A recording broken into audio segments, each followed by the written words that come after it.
I think excellence is growth, right? Are you continually trying to get better as opposed to, I think contentment's achieved if you're hitting like your growth goals. I think you can be content the other way and be like, but I think you can be content and be scared to grow. In which case, I feel like there's where a lot of people who don't go out and achieve what they want to, don't go chase after their goals.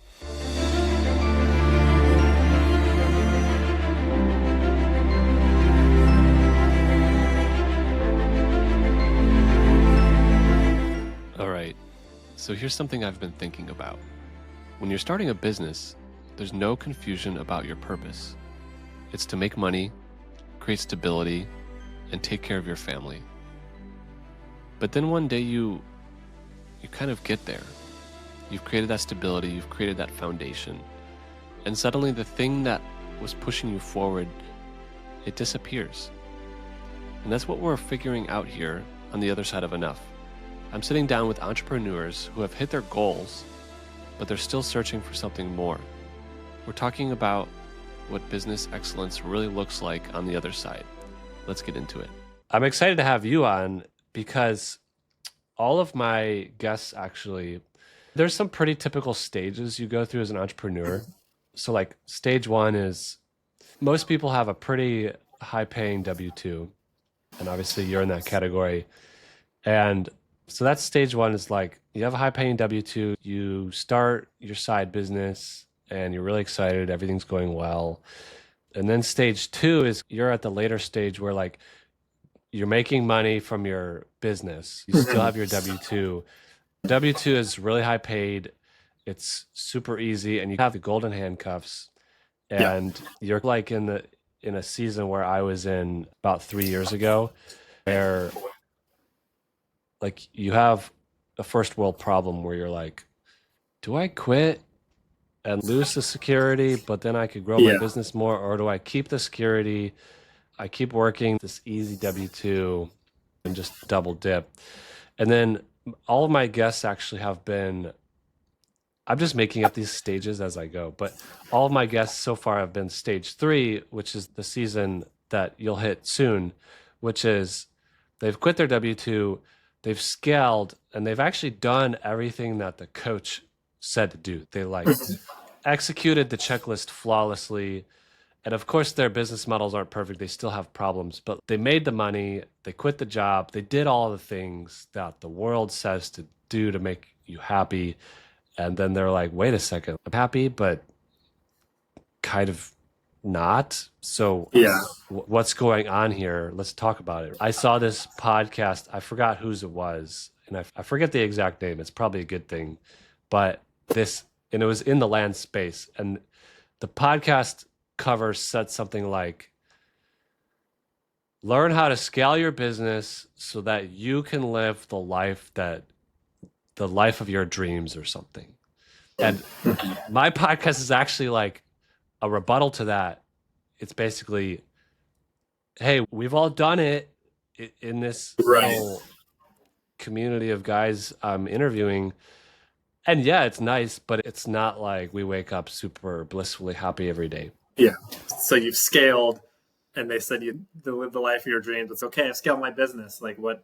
Then you forgot what your dreams were, right? Like you forgot why you wanted to do it in the first place, or what you were hoping to get out. Yeah. Maybe what other people were telling you would get out of it, and that might not have lined up with your actual personal values or what you were trying to do in the first place.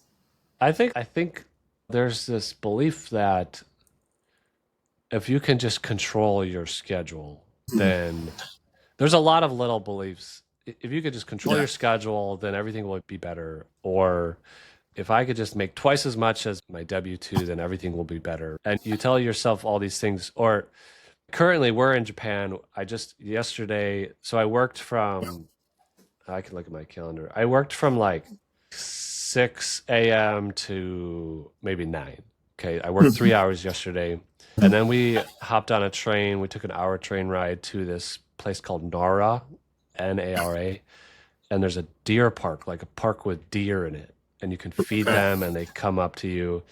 And it's this iconic event that you do in Japan is you feed the deer at Nara Park. And I Okay. remember thinking like, this is supposed to be like this pinnacle moment where I worked 3 hours, then I have the whole day to do whatever I want. I'm with my kids. I'm working and on vacation. I'm not worried about money. Like everything in my life has lined up to what like you're supposed to be doing to be happy and to be crushing it and successful.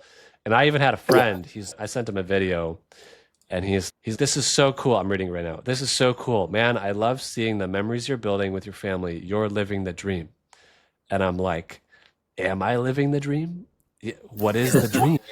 Because I could be making memories in rural Missouri in a $150,000 house Yeah. in the woods. Right. So But you that's think why about we're all the here. We're people going that to we've, talk about it. yeah, think about all the people we've sold all this land to, who maybe their dream was to buy like these 10, 20 acres out in the countryside. And that's the life that they've always wanted, the purpose they've always wanted. Because it's really, I think, what a lot of the stuff that we're taught and a lot of stuff that we're told when getting into the business ends up becoming a measuring contest. Like you mentioned, like doubling your W-2 income, right? You place money as like a measuring stick around a lot of these Yep. stages, as may not be the only measuring stick.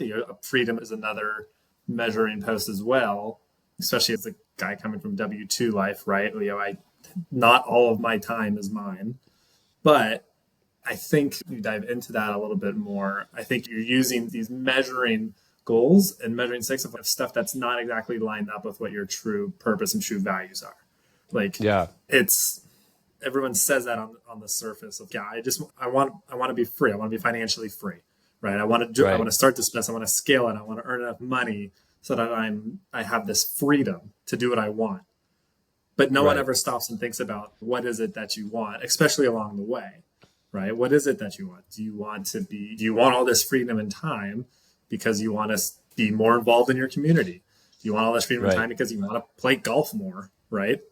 So that's fine. Whatever it is that makes you happy and lights you up. Or is it I want this freedom and time because I really want to be able to use the money as a tool for my actual true purpose, right? Right. Maybe that is another business. As entrepreneurs, a lot of the times that's the case, is finding that next business, that next venture that you might not have done had you not had some financial security, or maybe it's confidence.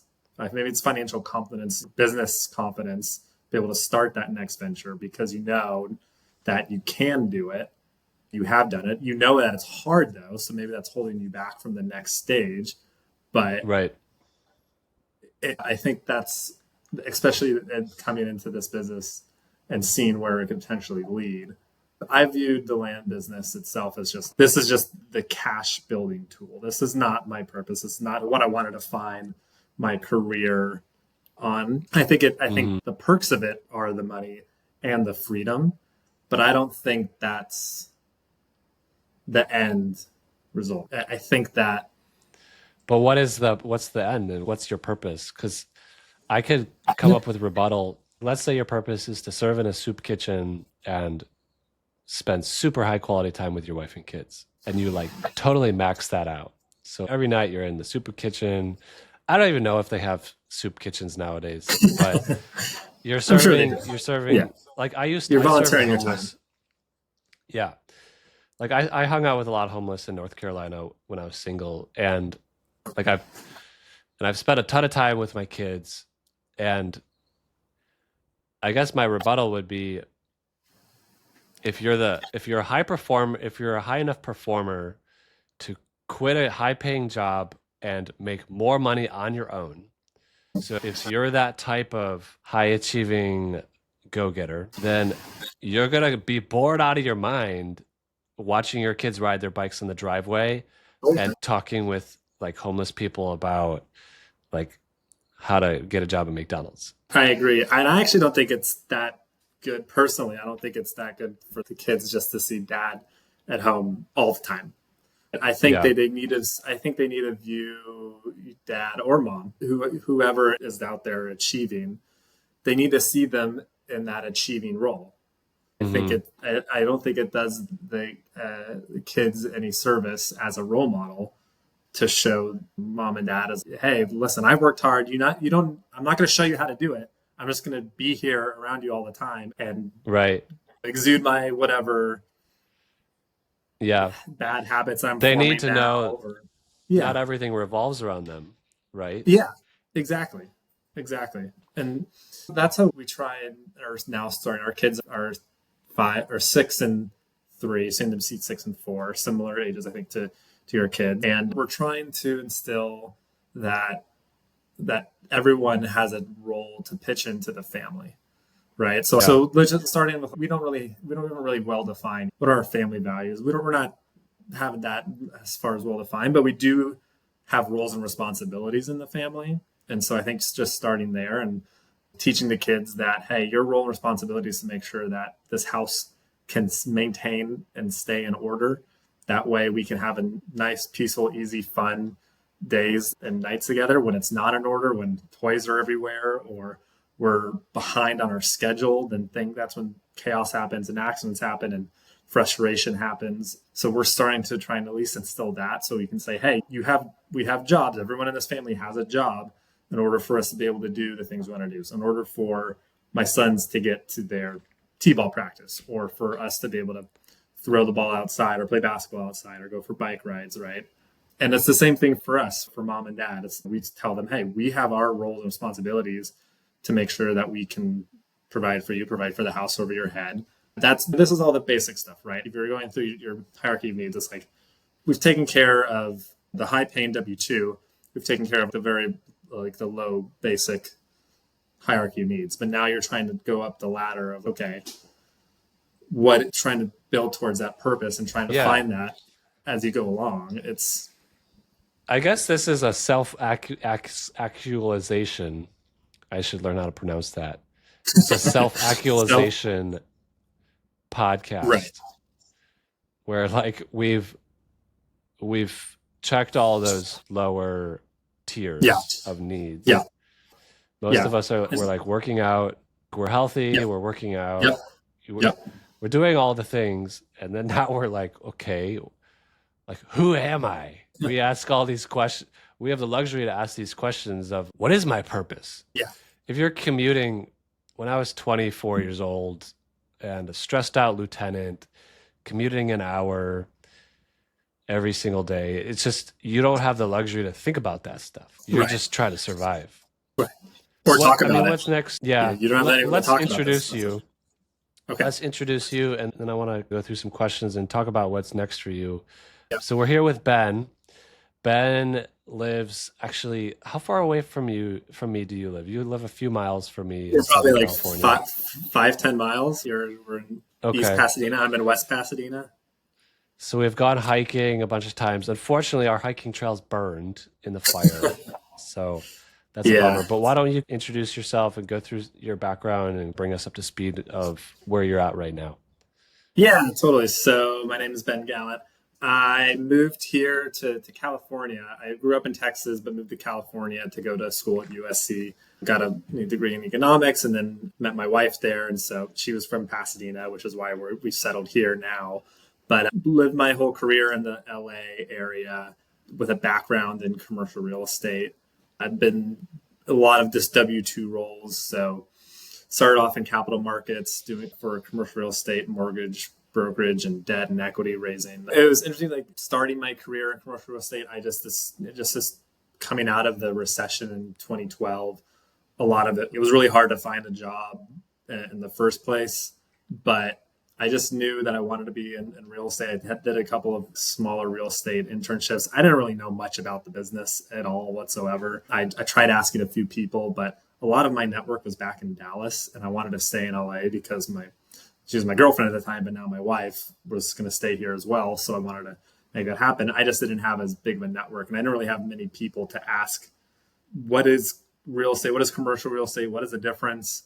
So I basically considered that my first job as getting an MBA in commercial real estate. And I got to see a bunch of different asset types, going through their capitalizations.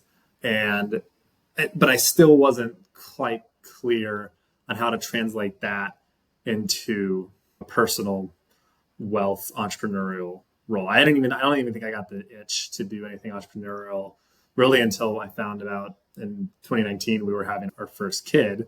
And I think what a lot of first time dads do. They pick up rich dad, poor dad, because I assume that was the dad manual. I don't know. Right. I had not really asked anybody else. And so that was like the first big paradigm shift. And that I'm still working W-2 jobs. I worked for an Australian company that were asset managers for a mall portfolio. So I got to work on that for a few years. I worked with a bank who did structured finance deals for construction loans. And now in the last few years, my current W-2 job, I work for a company called Industrial Realty Group. And I'm used my finance background to help raise financing and find acquisition deals for this company. But with the recent rise in interest rates over the last few years, that's afforded me a lot of downtime in the business. And ever since 2019, I've always had that itch to do something entrepreneurial when it first latched on. Just knowing that the W-2 life and life cycle, there's very few roles available, especially in commercial real estate, that will enable you to have that money, time, freedom goal that a lot of us have.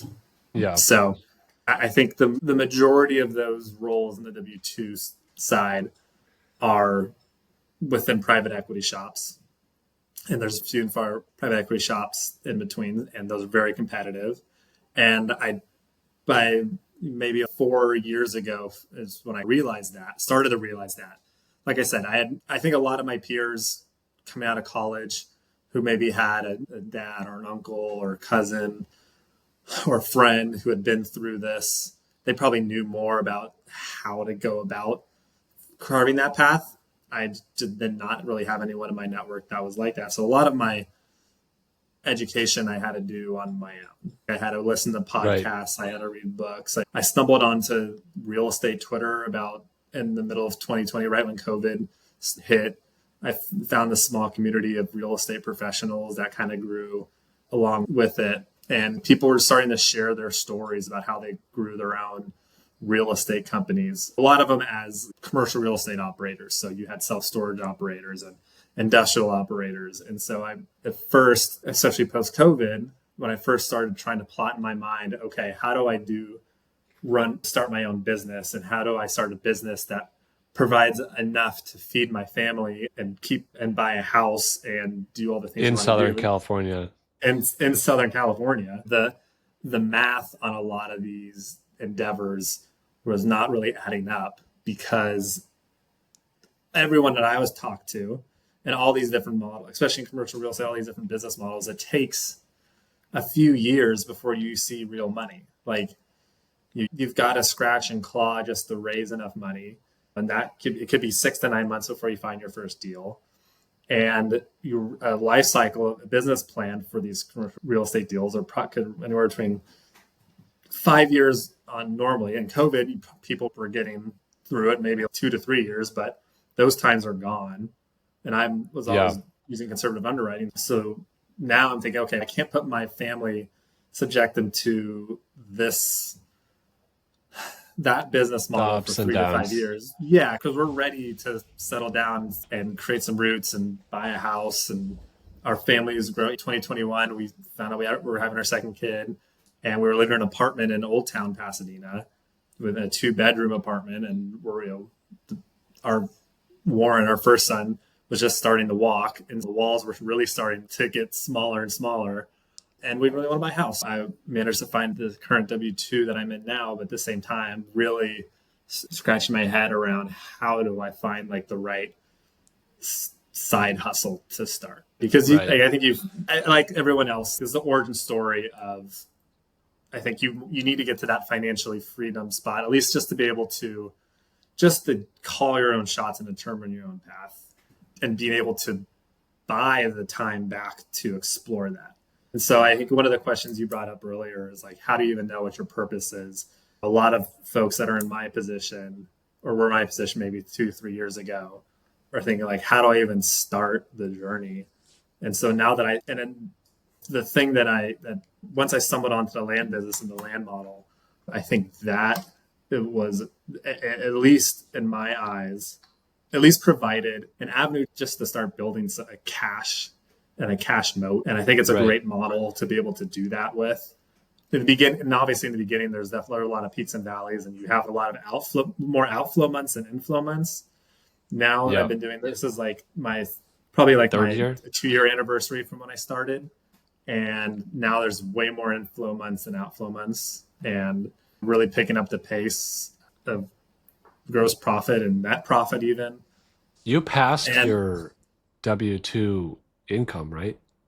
Yeah, last year, 2024, my net income basically matched my W-2. But a lot of my net income, use a lot of that cash as investment cash, right? So if I didn't take any of that money and invest it into future deals, then I could have just taken that and said, okay, this is my salary. But this is a way to continue to keep equity and equity positions and deals going forward and continue to grow. Because that's how I viewed it as well going into it, is I want to be able to grow and grow this fast. So I had some money saved up, and so I'd use my own money into some deals in the beginning. Thankfully, I made a lot of mistakes on my own dime and not on other investors' dimes. But I also was pretty aggressive with using hard money loans over the past year and a half as well. I still do, just given the fact that I trust my underwriting, and I trust the markets that we're selecting as well. And I have enough cash to be able to pay those loans current. So I'm able to keep a much bigger equity position. Whereas I know a lot of other people who are starting out in the business don't have that luxury, and they have to take on equity investors that you have to cut up and share a lot of the pie. This was my way. I was like, okay, if I'm going to do this, is going to be my chica, my superpower for growing my business, is trying to grow and keep as much of that equity share as possible. And then I know your wife is a nurse. So yes, what does she think about everything that's going on? Good question. Does she want you to leave your W-2? No. Or she wants you to stay? She said we talk about this frequently. We've had a lot of road trips over the past few months too, so a lot of time to chat about it. And we're both actually of the opinion that we should ride out this W-2 situation for as long as possible. Not only for the fact that the short-term economic picture looks a little bit rocky, and it could be rocky ending positive, and maybe rocky ending a little bit on the negative, but my W-2 is a pretty safe and secure role. I work for this company. It's a large portfolio of industrial real estate spread across the nation, where our success as a company is not exactly tied to doing more and more deals like a lot of other private equity shops. So a lot of the private equity shops and roles I was looking for, though, they're very deal dependent. They need to be constantly doing deals. This portfolio was started by a guy in the 70s. He has a buy and hold mentality through and through. If he buys a property, he wants to keep it for forever. So he can keep the team. That's why you didn't get laid off during COVID. Exactly. Yeah. It's set up that way where you can withstand a ton of volatility in the market, and it won't get. And I think that's the main business strategy for all commercial real estate is, can you survive the cycles? I think we fall into the trap thinking that if you keep your W-2, then you're a loser, and you're only cool if you burn all the ships and jump into the deep end. And I think that's not true. It's not always true. Everyone's situation is different. Yeah. Yeah. And I feel like there's this belief. So we're told this story as kids where if you just go to school, get good grades, go to a good college, get a good job, then you'll be happy. And then there's this awakening where then there's this second wave of books where it's, no, that was a lie. The true happiness is you quit your W-2 and you work for yourself, or you build a business. And then there's another wave of books where it's you're not actually a true business owner until it's running without you there. And and if you just own an LLC, but you're still working in your business, you're just self-employed. And I've done all of it. And I'm telling you, when I was happiest, Ben, in which season of life I was happiest was In high school, when I was a full-time student, I was a Yeah. full-time athlete. I don't know if you could be a full-time athlete in high school, but I No, was an I know athlete, exactly what you mean. and I Yeah. mopped at night. I mopped floors at Jewel Osco, which is a grocery store. That's when I was happiest. And Yeah. I was driving an old minivan that I had already crashed one time, and it was just a good season of life. And I guess this is what this podcast is about, where there's not just one source of ultimate enlightenment. You don't have to be on the same conveyor belt as everyone else, right? Yeah. And Think about that. What made that season of life so enjoyable? I think I have a hypothesis, but I want to see why you think well, so versus I why you think had differently now. yeah, I had autonomy. I was 17. I was driving. I could drive wherever I wanted. And then even in a job at the grocery store, I worked in the produce department and Yeah. I was often alone. I usually my boss was not there and Yeah. I could work at my own pace. I knew the watermelon and the pineapple needed to be chopped. I knew the floors needed to be mopped and I knew the grapes needed to be rotated. And I Yeah. had 4 hours to do it and I could bale the boxes and it was just a really good time of being in flow state and being in my own thoughts. And I got a lot of steps in. I had the endorphins from walking. It was just a good season. Yeah. And you got to play sports on for school. Uh, You didn't have the responsibility of raising and caring for a family and the weight of that on your shoulders, right? yeah, So I think that has a lot to do with it, especially as men. I think a lot of us probably fantasize of that kind of like freedom, just being able to pick up and roam and do what you want, right? Like I can just go, I would just be able to pack a quick bag, hop on a plane, and go and conquer the next city, right? I think that's a very like innate male feeling. At least with a few yeah, guys I've spoken to about before, but also being able to share the spoils of these conquerors, right? Raising yeah, a family has been one of the most joyful things of my life. Being able to get close to my wife, being able to raise my kids has been. Or I'll say this: when I'm with them, I probably don't appreciate it as much as I should. It's right. Away when from I them. really Yeah, miss them. I've never yeah, gotten really bad airplane anxiety until I started having kids. Because it was just more. Because then it's just more so, oh God, if something happens, what's going to happen to them? Kind of thinking. But then when I'm with them, all the stresses of parenthood rise to the surface, and all that gratefulness and everything that exists when you're apart. I catch myself in moments when I'm in the room with them, just having to like tell myself, just don't get enjoy the moment. upset or angry or yell. Just enjoy the moment. Yeah, keep that down because you don't want this to turn into a shouting match, or you don't want to let the stresses of your day bubble up to the Yeah. surface. You know what I've been trying? Yeah, Like, I've been you trying can't. this It's thing. hard. Go ahead. I think my Wi-Fi is off here, so we're No. gonna. Yeah, go for it. Okay. I think it's a classic thing where when you're with your kids, you're a little bored and you feel work guilt that you're not working, and then when you're working, you feel guilt that you're not with the kids. And I think Yeah. that's a classic thing. One thing that I'm trying to do, but I don't do it very well, is we went through this adoption training on what to do if you Oh, adopt interesting. a kid that's traumatized, a kid who has Okay. attachment syndrome and PTSD, like how Yeah. to get this kid's brain to where they'll connect with you as their new parent, right? And what they teach is you do this thing called, I forget the name, but you essentially, you only need to do it for 10 minutes a day, they said, minimum. You do this type of play where you play whatever they want to play in whatever way they want to play it. So if your kids want you to become a bear, then you just crawl Yep. around on the ground and pretend to be a bear, even if you think it's dumb. If your kids want to build some sort of Lego Oh, yeah. thing, You don't tell them that they're building the Lego thing the wrong way. You just build it exactly how they want.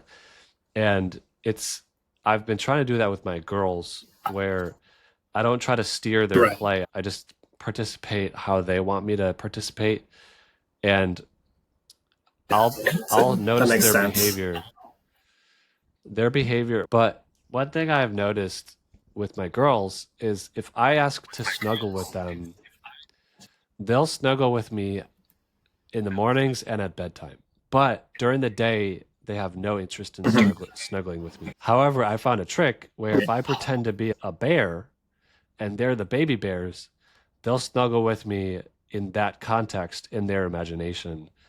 And that's what I've been Right. trying to do with my kids. So I don't know if you've been doing similar things, but it's this journey we're on as fathers. And we learn as we go. We're just winging it, aren't we? Totally. Yeah. 100%. Yeah. My wife and I, we definitely have very like beginning, end of the day. Our kids, our boys want the cuddles. They're still waking up, or they're getting ready to go to sleep. They want that alone, touchy feely time, which is great. But during the day, I think the play, just being available to them to be able to play when they want to during the day is one of the main reasons why I'm doing the business, is that I can do it. But at the same time, we've been big proponents on getting them around other kids so they learn how to play with other kids too and socialize. We've got them in t-ball. We've had our kids in preschool. But even then, like today, it's not like I'm in a rush to take my youngest to preschool. My oldest is now in kindergarten, and they're on a pretty strict school schedule. But my youngest, we drop Warren off at school, and then instead of me just rushing to go take him to his preschool, which I could because it's open at that time, I'm like, hey, we're going to the coffee shop, and you and I are just going to have 30 minutes of just alone time, bonding time, whatever, just to sit Yeah. and be goofy and have you eat your muffin and I drink my coffee and make funny faces at each other and try and make each other laugh. And I'll try not to look at my cell phone as much as I can, even though I'm probably still pretty bad at it. I could be better. But for the most part, it's fun and it's nice and it's quality time that wouldn't otherwise get. I think if I were just had to drop my oldest off and then drive to an office an hour away, I've got the biggest juxtaposition I can provide you is with my sister-in-law and brother-in-law, who they both work great jobs. They're big. One of them's a VP at this one of a public general contracting firm. So she's very high up there. My brother-in-law works as like an assistant producer for one of the major film studios here in LA. And so they both have great jobs, but they're just dropping their kids off by 8 a.m. and because they've got to get out the door and get to their office, and they're not back until late in the evening. A lot of nights they might have networking events to advance their career. And tonight I'm going to be able to pick up my kids around 4 and we're going to take them to t-ball practice. And Yeah. then tomorrow, if there's a Dodger game in the middle of the day, we'll be like, great, guess what, guys? We're going to the Dodger game. So the business allows you the flexibility and the spontaneity to do that kind of stuff. I don't think the kids appreciate the spontaneity as much, but Right. they won't appreciate it until they're older. But I do think it's important to set that framework now, just to provide that space and say, hey, you're going to appreciate this when you're much older. But When I was a kid, my dad had different levels of income throughout his career. And yeah, I don't have any memories of any pay raise he got or any of that. My only memory is him consistently showing up to my cross country meets. yeah, right, That's what mattered to me. So, how yeah, can we design our careers where we make plenty so that there's no stress for money, and ideally a lot of money left over when we die, but not at the expense of where our kids feel like their dad always works? That's tough. exactly. I have a very similar upbringing, in relationship with my dad. He very much was there to all the things that were important to me. All the baseball games growing up, he never missed. So I think that I think there's definitely those non-negotiables that you have to set for yourself and for your kids, and saying once you find, I think it's really just being in tune with what your kids' interests are and what is really important to them, and making sure that you keep that as front of mind, and no matter what. Because listen, and until you find that next passion project of yours that will take up a lot of your time, this business that we're in, that I could call it the business of doing deals, you can turn that up, you can turn it down, so long as you're able to. This is like the second half of like my long-term blueprint, and I think it's an important thing to think about as well, is like doing deals and building up this cash, building up this moat. It doesn't, unless you can convert it into a wealth vehicle, because right now I feel like this land business is like the cash building vehicle. You got to convert it into long-term wealth building assets in order to really create that moat and that security stuff that you can't take away. So for me, I'm starting to think ahead, like over the next couple of years, is how do I now start taking this excess cash, place it in the assets, like commercial real estate assets that I can start holding for the long term, that I can start slowly building up a portfolio like the guy I work for in my W-2. So that way I always have this stable of cash flowing assets that I can just lean back on and really create like that. Let's fast forward Right, that really. timeline. So imagine you're Yeah. there, Ben. Let's say this is Okay. 10 years from now. Let's say you've got Yep. a portfolio of 10 to 15 million, and you don't know. I heard it said that you're truly wealthy when you actually don't know your net worth, because you Yeah. can run the numbers so many ways. So let's Yep. say you've got Yep. 10 to 15 million, and you've kept your lifestyle under wraps, and so you're pretty frugally. Yep. So 10 to 15 million, even in Southern California, that's great. So you could probably retire if you wanted. Yeah. You're in your 40s. Okay, what then? Your kids are in high school. Like, Yeah.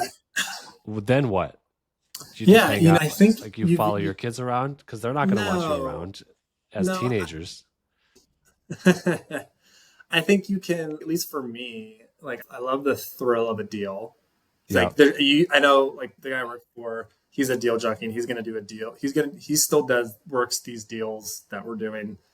He's the lead on all of them. But yeah, I probably don't want that necessarily, because he's also sacrificed a lot of family time in order to build up, but he's also worth over $1 billion. So it's okay. I don't need to go off that far in the deep end, but I think there's definitely a life where I probably won't retire when I'm 45. I can't see myself doing that in 10 years. I'm always going to see myself tinkering or doing this, working on this next deal, or working on this next sort of 5-year sprint or whatever it is. So maybe like now it's okay, I'm building the land business for the next 3 to 5 years in order to build up enough cash to then look around and say, great, what is my next 3 to 5 year project going to be? That's how I view my life over the next until. So what until I hear I you die, saying, basically. It's just going to be a series of projects. I hear you saying that sprints. you're aiming for a life of balance and a life where you're working on projects you enjoy. Does that sound right? Yeah, exactly. I think the project selection can be what's near and dear to your heart at that time, with however you choose that criteria. It's going to be, I think I missed the boat on my 20s where I could pick projects that are super ambitious, and I didn't have the responsibilities of a large family yet. I missed that boat because I was not in that headspace when I wish someone told me when I was younger to do that. Okay, fine. Probably can't work for that fast growing startup anymore. I can't start. Maybe I'm not the right person to create that fast growing startup, but maybe I am the right person to start that next real estate investment group, or maybe it's a real estate development group. There's a lot of homes here in our neighborhoods that need to get rebuilt. A lot of neighborhoods that need to get rebuilt. Maybe it's my future efforts will revolve something around that to help over the next 3 to 5 years to help rebuild that neighborhood. That would bring a lot of purpose and potentially a lot of profits as well. Maybe it's helping to try and cut down the red tape to create more housing in California, because housing prices are so astronomical. That's something that I'm very passionate about, is that I think that we don't have enough affordable housing here. And I think it's mainly because of a lot of the regulations and zoning laws that are a burden on our state.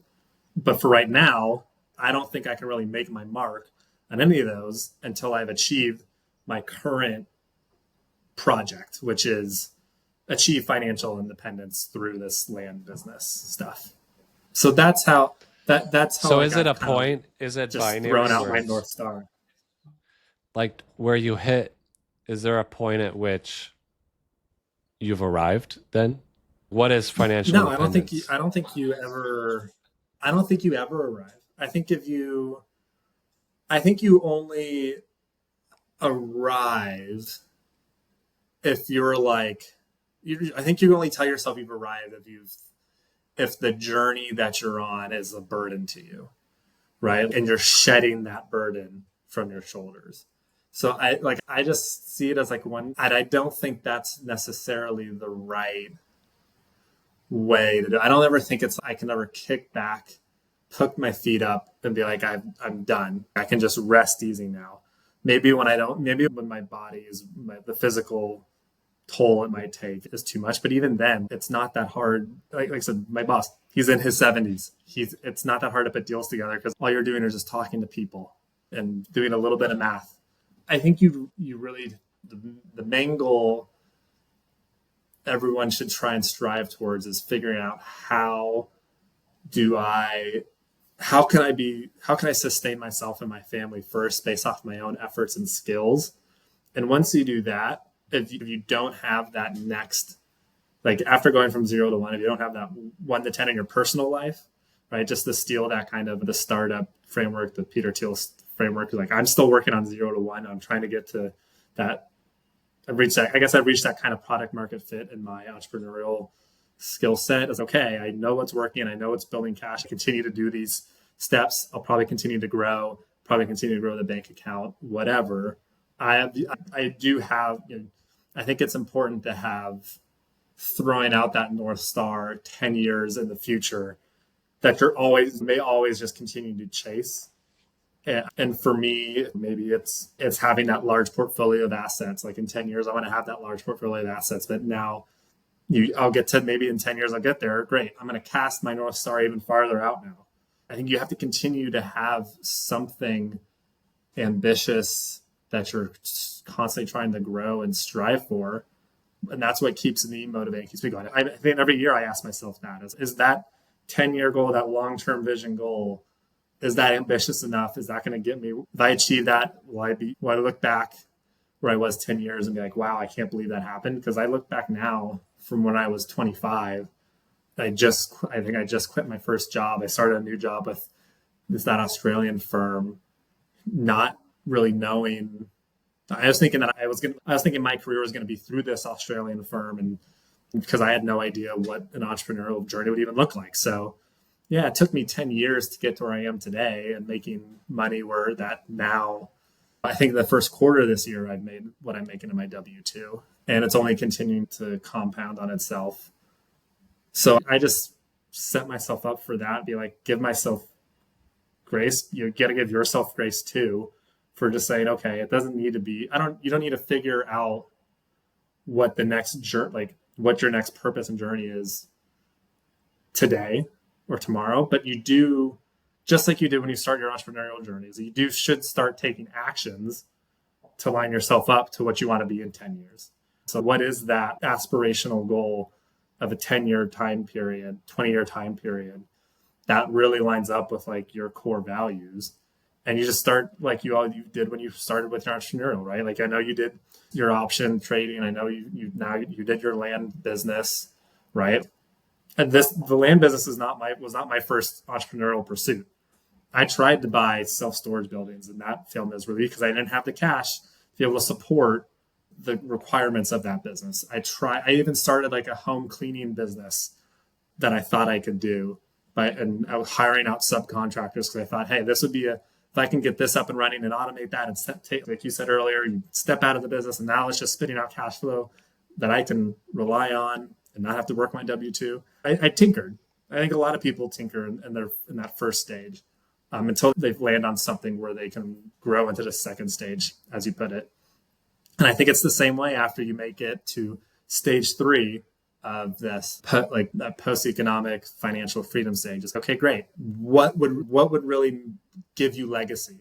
What would you define as your legacy? It's probably take you 10 to 20 years if you really stop to think about it. But what can you do today to take a step in that direction towards that? So that's how I view like the future. And that's how I cast my vision. And that's how I operate under. So after you've hit those goals, do you think you can hit those goals and build a legacy with balance? Or does it take an extreme amount of effort? Oh, I think it definitely takes planning for sure. I could have gotten where I am faster had I just committed to working at nights. After the kids go away, really late at night, not being available on weekends. Yeah, you can there's only a certain amount of time everybody has during the day. I absolutely think you can do it with balance. 100%. It's just another constraint that you put on yourself and a problem to solve. And especially with all the tools and technology that's available at your fingertips, I think it really just comes down to, are you smart enough and capable enough to use the tools and technology and the leverage you have at your fingertips to be able to create that balance, however it means to you. You create you can create whatever set of conditions that you really want. And I think you'll be amazed by like the results that you can put out there. I think freedom is actually probably way more of a detriment than actually putting some sort of constraints. Maybe it's a bad analogy. I don't know. But think about all the baking shows that you might watch or the cooking shows you might watch. These are the best chefs and bakers in the world. And they probably have a couple of like their signature dishes. But if they go into these competitions and they say, hey, by the way, we know you're the best, whatever, pasta maker in the world. But today you've got to make this fish dish. You can't use any pasta whatsoever. But also here's some mangoes. Go make an amazing dish. Like it's similar. It's a similar situation like that, right? So you just create and define those constraints if that's important to you, and you can. I think you'd be amazed. That's as long as you commit to that structure, then your mind will problem solve the answer. So you mentioned legacy. Great. My structure. Yeah. What does legacy mean to you? That's a good question, especially because learning how to leave a legacy is something you've got to learn from people who've left it before you, right? So you've got to look to who your mentors are and your role models are. I look to my dad, who's left a pretty solid legacy of balance in his life. He didn't realize he wanted to be an entrepreneur until very similar age to when I did. He worked in advertisement until he was, I believe, 32 when he got fired from his job. So he was a W-2 employee. And when he got fired, he came home and told my mom, I don't want to work for another boss the day of my life. Found his partner and they bought a business in Dallas. It was a small business that they grew and were able to sell 15 years later for a great exit. And he did it again. He found a new business in Dallas, did the same thing over again, 7-10 years. And he managed to set up his life for the next 30 years with that constraint in mind. I'm not going to work for anybody else. If I have to take on debt to buy a business, I will. At the same time, I'm doing this so that way I can be home and be with my family. And so that was a good role model for legacy, is someone who that'll watch. He did work pretty hard when I was a kid. His business was in retail, which meant he had to work a lot of Saturdays. But it was never like, oh, it's Saturday, I want to play with dad. It was, oh, it's Saturday, I've got a whole bunch of sports I got to play anyway. And he came to the sports games during lunchtime. And then he was home at night, and then he's home on Sundays, and he played with us. So it never felt like he was gone, because when he was home, he was present. And so I think it's about keeping that presence when you're home. But as far as leaving a legacy, it's not just my dad. It's probably, there's other role models out there that I can think of who are leaving their legacies in their communities that I would love to follow in. So first and foremost, it's a family legacy. If I could achieve that, I'd be satisfied. And if I have the time and resources to then leave like a community legacy, that would be just as great as well. But I don't know. That's definitely much more of a secondary driving and motivating factor. Yeah. So he modeled what you want to mimic. So he had 2 exits. Sounds like he had balance. He was involved during your childhood. Yeah. That the Holy Grail? Or sometimes I wonder we're just searching for the Holy Grail, but it isn't there. But it sounds like maybe that's you know what, Andrew, I really, it's funny because I've noted that you use that kind of language like that, where like it's the Holy Grail, as if this is binary the answer. This is binary, right. Exactly. Where it's you're gonna find and be like, now I'm happy. I don't think that's how happiness works. I think happiness is actually just the opposite emotion of depression. And so I think you don't want to be constantly like going back and forth. Because I think if you're too happy too much, depression is going to happen, sadness is going to happen. That's just the way of life. I don't think it's how happy you are at all the times. I think it's how you manage. What about contentment? The highs and lows. Let's use the word contentment.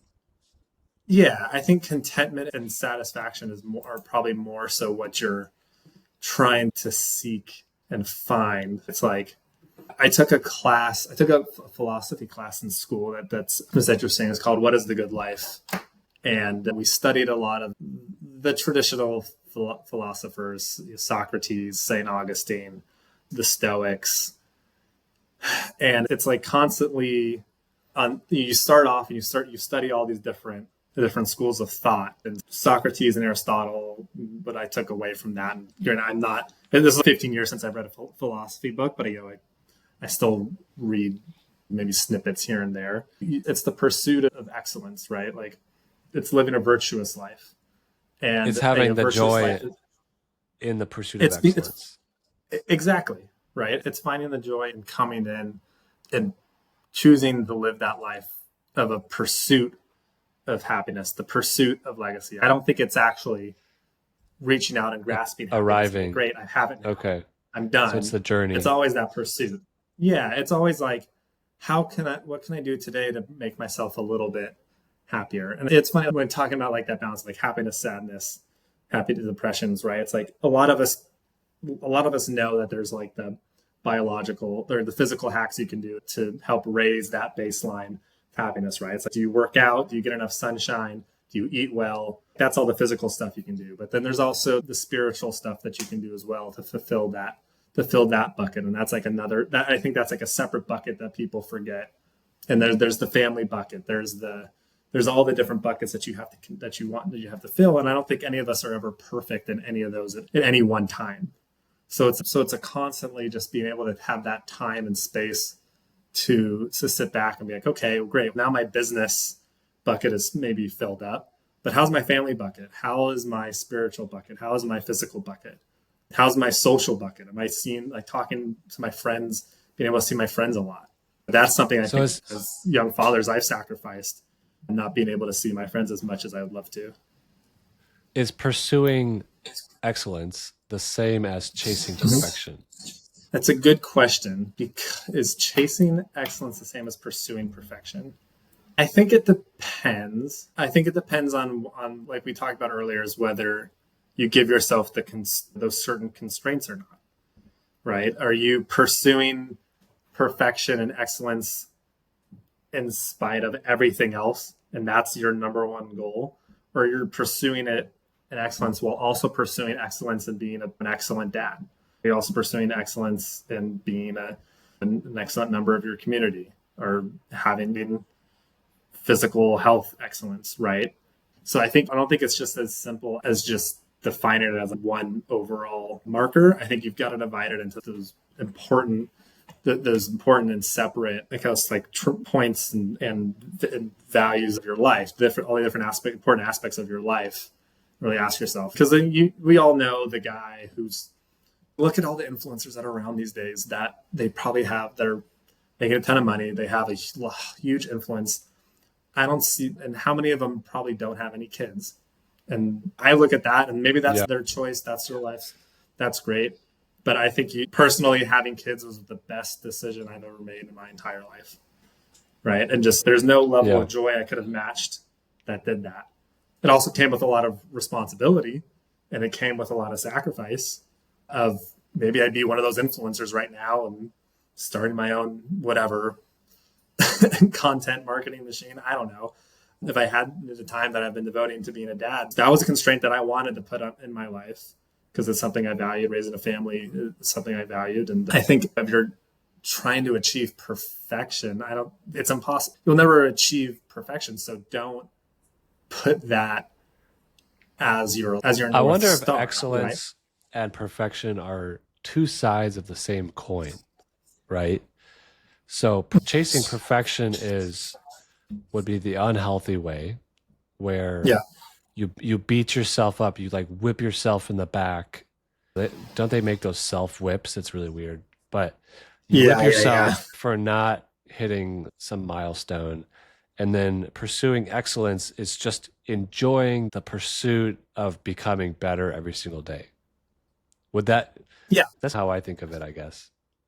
I think of it too. I think of it like that as well, right? I think excellence is growth, right? Are you continually trying to get better as opposed to, I think contentment's achieved if you're hitting like your growth goals. I think you can be content the other way and be like, but I think you can be content and be scared to grow, in which case I feel like there's where a lot of people who don't go out and achieve what they want to, don't go chase after their goals. I think a lot of them probably are scared to get out of that mode of comfort. And so I think you can be content and comfortable but not have those goals of excellence, right? Those goals of growth and just getting better at whatever you're trying to pursue every day. And maybe you have achieved that goal of business success, or maybe financial freedom, but maybe that's not the end. Maybe you need to change the game you're playing in order to continue to grow and get better and level up your skill set while keeping those constraints, right? Like you always have to keep that balance. I think that's probably the hard thing is like now the game just gets harder to do. Maybe it takes you longer than it did before.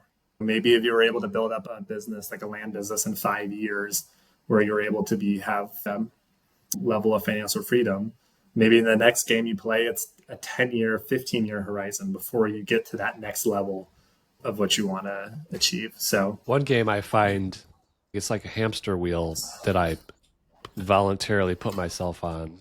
And I think social media encourages us to be on this wheel it's like trying to max out, trying to get an A+ in every single bucket, right? Yeah.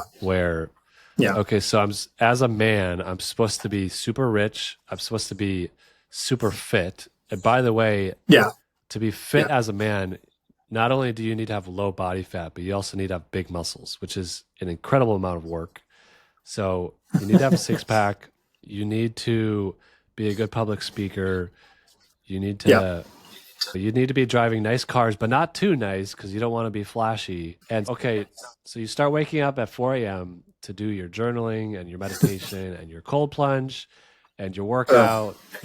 And you eat your keto breakfast, and then you help the kids get ready for school, and then you crush your business day from 9 to 5, and then you have dinner and put the kids down and spend time with your wife. That's the ideal. But in reality, what happens is you start waking up at 4 a.m. You maybe do 2 out of 5 things on your morning routine. And then you jump into text messages. Maybe you have a good day at work because you worked out, but then you're so tired by the nighttime, you go to bed early with the kids. You fall asleep at 8 p.m. while putting the kids down. And your wife, like my wife is a night owl, so my wife's up by herself till 11 or midnight. And then you blink, and 3 months later, your marriage is really, you just have a roommate. And then you're like, okay, now I got to improve my marriage. So then you start staying up late. You stay up late to be with your wife, and you're still trying to wake up early to do those workouts. So then you're tired because you're sleeping 5 hours a night. You're tired during the day, and then you start dropping the ball in the business arena, and then Yeah, you start dropping you the ball try to there, fix and the squeaky wheel, and yeah, by fixing it, everything else might fall apart, right? But yeah. by keeping So everything else in balance, maybe something gets neglected. So I think that's where your network and the people you can actually talk to and rely on help the most. And I try and just be able to have people to lean on and talk through and be like, hey, this is my current situation. I am not getting enough quality time with my wife, but because I'm trying to fit in X, Y, and Z every day. What is the solution here? I'm trying to manage it all. Maybe it's not about because my wife's a nurse, and which means she's out the door by 6:30 on the days she works, and she's got to be in bed early on the nights before. And so those nights I know we'll get very few amount of time to spend together, and the similar situation, when we're at night, we're both tired and we just want to go to bed.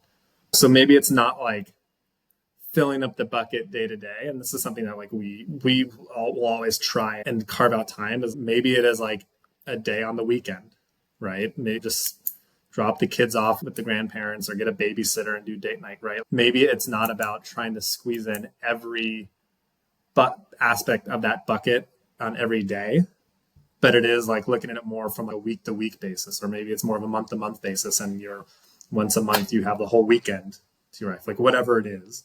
There's some things that I think you do have to maintain every day, and maybe there is a bare minimum check of what you can do to maintain everything every day. But knowing that, okay, if I'm going to do that, then I have to make sure I fill up that bucket towards the end of the week.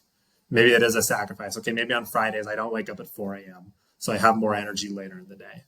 Oh. I think you do. I think it's about constantly tweaking and figuring that out, and not letting the 3 months go is important too. It's constantly just being okay, how can I remind myself to remind myself that I need to check Right. in, and It feels everything is like in you can't college, prioritize everything though. Yeah. I know the joke in college is sleep, good grades, and social life. Choose 2 out of 3, right? Yeah. I feel like exactly. now, as business owners, husbands, and fathers, it's there's actually In now health. 5 or 6 categories. In health and social life, right? Yeah. Yeah, there's 7 categories Yeah. that we're all supposed to be doing, and it's Yep. choose 2, maybe 3. Yeah. Yeah. Hey, I think that's Ben, what building good habits are so important, especially early on. I think if I had to give good advice to anyone that's young, is try and develop the easy, good, healthy habits early. That'll stick, because those will stick with you for the rest of your life. Just learning that exercise is important, and even if you can't squeeze anything else, just going for a walk, and doing that while taking a phone call that you have to take for your work, right? Just those little things that end up becoming important and prioritizing and valuing. I think doing that early on helps when you have to actually concentrate on, okay, now I need to work on my business and go full time on that, or now I need to give credence to my marriage or give credence to my friends. The other things can work on autopilot. I love it. So, well, hey, sir, yeah. I actually do have to hop in another meeting, but Yeah. it's been so good. And I know we've had some internet connection issues, some delays, but it's been so good to talk through. You're in a similar season in your kids are almost exactly the same age, and you live near, and so we have a lot of natural camaraderie, but it's always good to bounce ideas off of you. I look forward to seeing you in person very soon. Yeah. And you just won an award with Sumner's program at what's LIA stand for? Land Investor Academy or something? Yeah, exactly. Or Accelerator. Accelerator. An I think award. it might have been a Land Investment Accelerator Academy. Yeah. Before we go, what's a way that if people want to reach out to you, what's a way they can get hold of you? Anything you're promoting, any event that you're attending that you want to say hi to people at? Let's see. So you can find me, I guess, mainly on Twitter is where I'm not as active talking about it since I still have my W-2, but you can pick up tidbits here and there on Twitter. I'm at Ben R. Gallant, or you can find me on Instagram as well. I DM people in the land space all the time and talk. I love talking about the business. I love talking about other people's business. A lot of people helped me when I was first starting, answering my questions. I'm at Ben.Gallant on Instagram. I'm going to carve out time. I'm going to try and make it to the supercar event in Colorado. So I missed it last year, but I really want to go this year. Definitely try and make it to Vegas this year, as long as last year I had a wedding conflict, so you can see me there. And otherwise I'm on the Leah Discord. So, I'm pretty active on Sumner's Discord channel as well. You can find me there too. cool. Thank you, Ben. All right. Thanks, time. Drew. This is great. Yep. See you around town. Thanks. Bye. All right. That's it for today. I hope this conversation got you thinking and maybe even questioning a few things. And that's the point. This isn't about having all the answers. It's about figuring it out together. If this episode resonated with you, share it with someone who might need to hear it. And if you want to keep exploring these ideas, make sure to subscribe and follow me over at theothersideofenough.com. Let's keep the conversation going and see you next time.